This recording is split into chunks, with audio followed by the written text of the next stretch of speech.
Things aren't around forever. Take a phone. If you were to smash it with a hammer into a million pieces, or put it into a furnace, it would not exist anymore. The same concept can be applied to your body.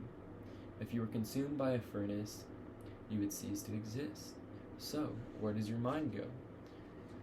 Dualism, stated by the Stanford Encyclopedia of Philosophy, is a belief that the world has two aspects, material and immaterial. Have you ever had the intuition that your mind and body are two separate things? I have. My curiosity and intuition have led me down many books and many YouTube videos over the philosophy of mind. There are two main types of dualism. The first form of dualism is substance dualism. Substance dualism came into light in 1637 by a dude named Rene Descartes.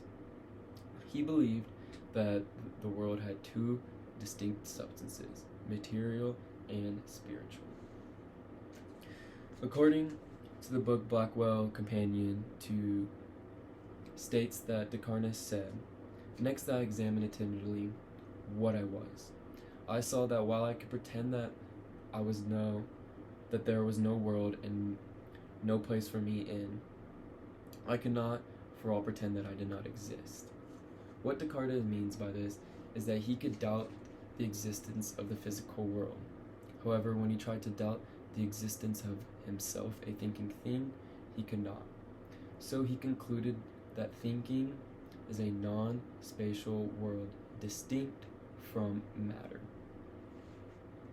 According to the Stanford Encyclopedia of Philosophy, in Descartes' last meditation, he stated, "The essence of mind is thinking.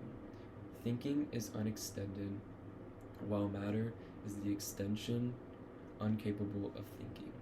What he meant by this is that the soul and matter are two distinct things, and that matter is the extension of your soul incapable of thinking. Today, substance dualism is adopted by many religions in the belief that life after death. The second form of dualism is property dualism.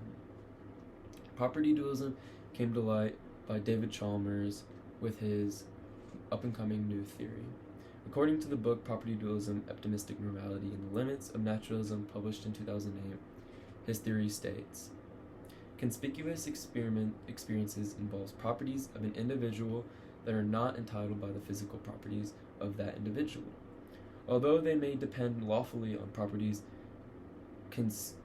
conscious is a feature of the world over and above the physical features of the world." So, property dualism is the belief that there is fundamentally one substance, but there are offsets of properties. These properties are physical properties and mental properties. They also believe with the right physical properties, you could be capable of thinking. For example, your brain. Today, property dualism is fairly new and still gaining a lot of research and theories behind it. Now I'll move on to some counter-arguments against dualism.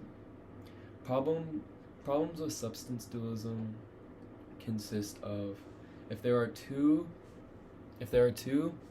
substances in the world, how can a non-physical substance tell a physical substance what to do?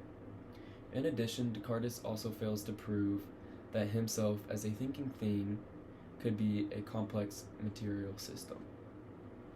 Some problems with property dualism. According to the Property Dualism, Optimistic Normality, and the Limits of Naturalism, Frank Jackson presented the experiment Lucy, a woman who grew up in a black and white world studying the color red.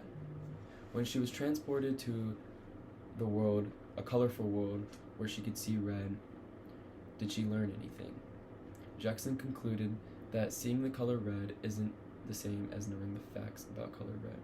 So, in conclusion, Lucy did not gain any experience from the experiment. So in conclusion, today I taught to you about dualism, what is substance dualism, what is property dualism, and the counterarguments for both.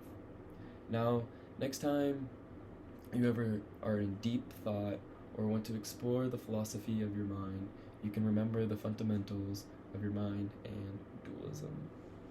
Thank you. Have a good day.